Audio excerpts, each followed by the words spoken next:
So next I would like to introduce our keynote speaker. Leah Bowers is the lead producer for the hit game DC Universe Online at Daybreak Game Company, one of the world's leading online game developers. Leah began her career in film video production, where she spent 10 years as an editor before crossing over into video game production. She graduated from the University of Texas with a Bachelor of Science in Radio, Television, and Film, and currently lives in Austin, Texas. Leah Bowers.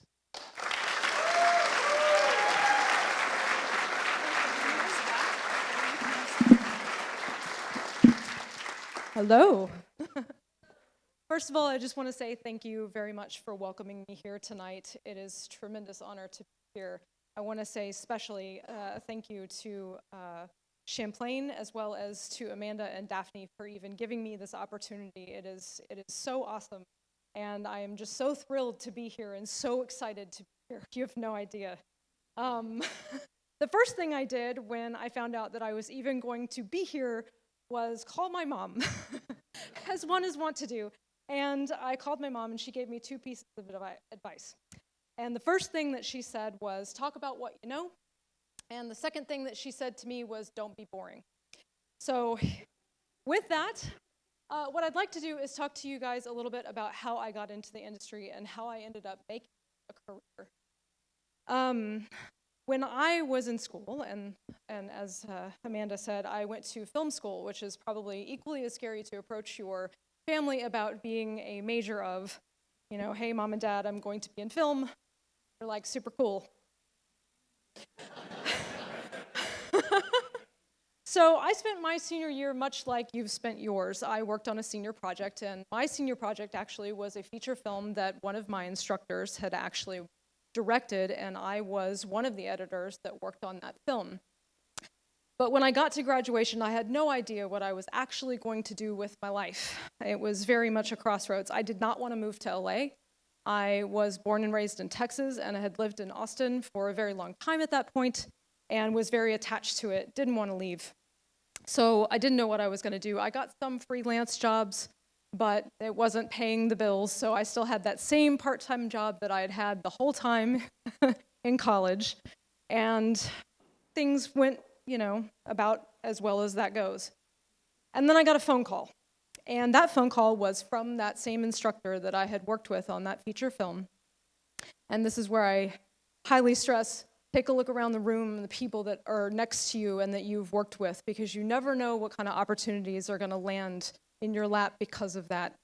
That phone call, actually, was, hey, Leah, we are putting together a team to work on video elements and incorporating them into the opening and closing ceremonies of the 2004 Olympic Games in Athens, Greece. And do you want to be a part of it?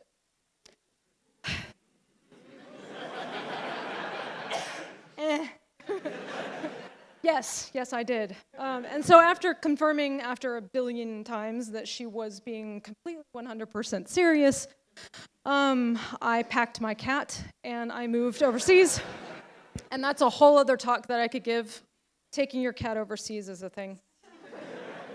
So I get there, and I spent quite a bit of time there and loved living there. It was absolutely amazing, but I am surrounded by this creative, incredibly intelligent group of people, and I felt like, okay, there's all of these amazing people with these amazing pedigrees, and then there's me.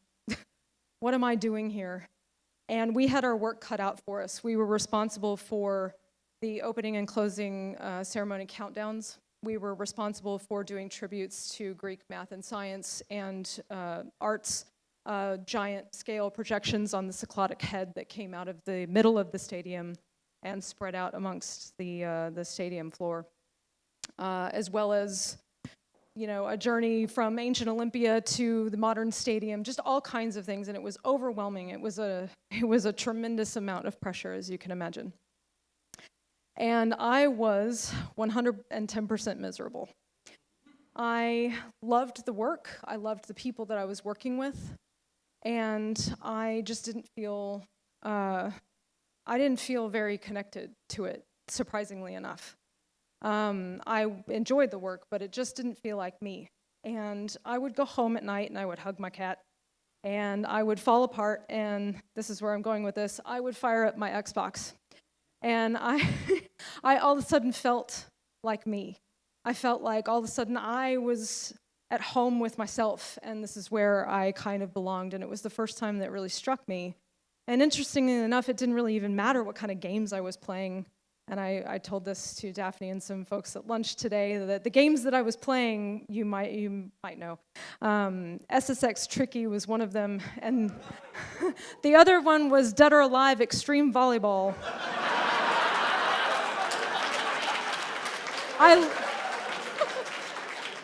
I love that game. I had notes and everything. Oh man. So that was the first time it really struck me that games had meant something to me, and games had always been there. I had an Atari 2600 when I was little. I had a Nintendo when it came out. I had a PlayStation and Xbox. I had always been gaming on my computer as long as I could remember, but it never really struck me that this could be a career at all, and it still didn't strike me at that particular time. I finished the show, and it was a success, and I get home, and I'm like, okay, I have this amazing, prestigious thing behind me. Of course I'm going to get work now. No. That's not exactly how that works. Surprise.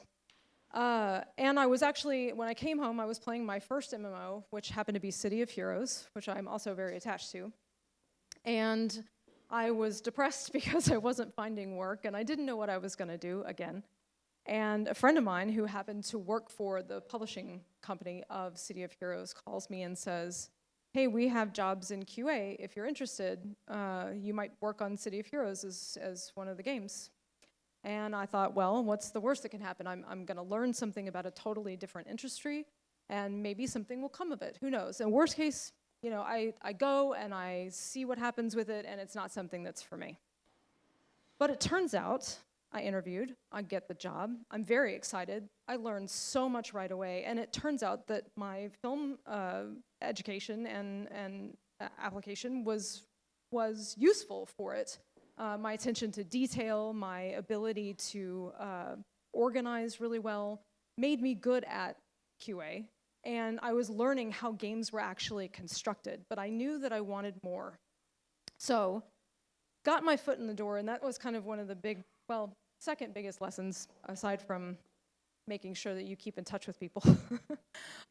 So I started looking around, and I wanted to know, like, what was this company missing? What needs did they have that I could fill? Maybe it will lead to something.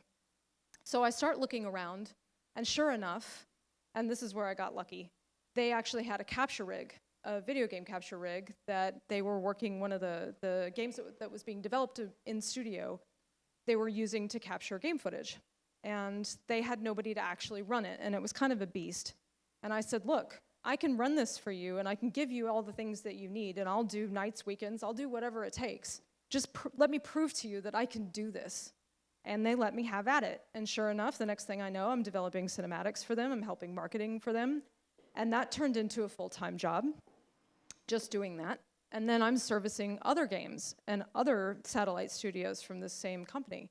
And so I have a little production company that I have now formed, and I was so proud. I'm like, okay, now I'm in the games industry, and I really am liking this, and I really like this industry a lot, and it really feels good to me. And now I've married my film side of my skill set, and it's all great, right? Wrong. So, as you all probably know, the game industry can be very fluid. And that's kind of what happened. Things changed, and they decided that they wanted to move the company from where they were in Austin to another city. And they offered my job for me to move, but I had spent all of this time building this thing and literally physically constructing this amazing video capture room that was servicing all of their needs, and I was like, I don't need to move. Why do I need to move? I have everything I need. I can do everything that they need me to do. I can do it right here. But as I started making my voice heard and telling them, look, here's the value that I'm bringing to you, it was a little bit too late. So it kind of fell on deaf ears. They had bigger things to worry about. They were moving a whole company. They couldn't be bothered with just me. So I felt like, okay, well, I've spent all of this time and I've been doing all of this work and it's been behind closed doors. And I haven't been exactly promoting myself.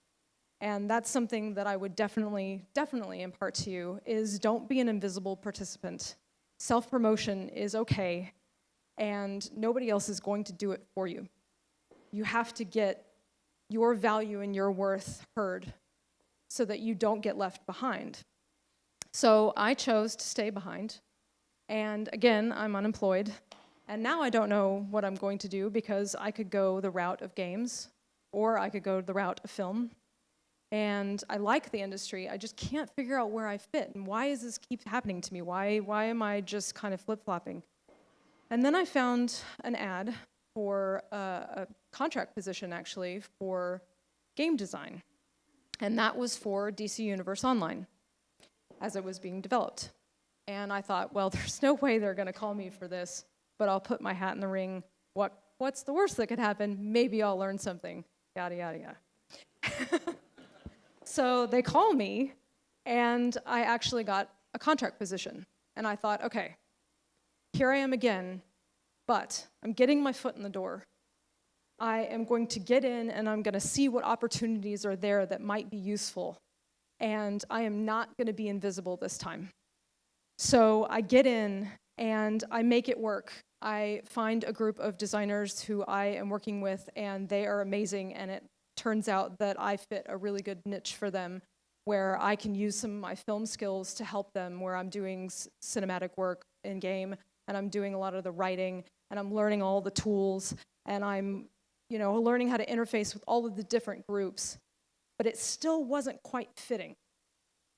So, as I, again, continued to look around, I realized that there was a void in production. They had a group of producers who had lost some people after the game had shipped, and they needed help. And so I started asking questions like, what's this like? And it was kind of like a little bit of everything. And I was like, well, I have that in spades. I have done a little bit of everything at this point. And it turns out it was really a great way of marrying a little bit of everything that I had done over the years. So when I stepped into production, I pretty much never looked back. It has been a remarkable journey, and I really enjoy it, and I think producers are a very unique breed of folks. We deal with all of the things that nobody else wants to do. We are sometimes a thankless job to be in, but it's wonderful to be able to facilitate things. And it gives me so much self-fulfillment to be able to give games to people that need them and love them, and as much as I do. And I just, my career is still continuing to grow and take shape, and that's really what brought me here tonight. This is new for me, but it is the reason why I'm here. This is actually career growth for myself. So this is a tremendous opportunity to be able to do this and to do it with all of you, and I'm so excited to see everything that you guys have in store tonight. I know it's gonna be great, and I know that tonight is the start of your own stories, and I can't wait to see what you do. Thank you.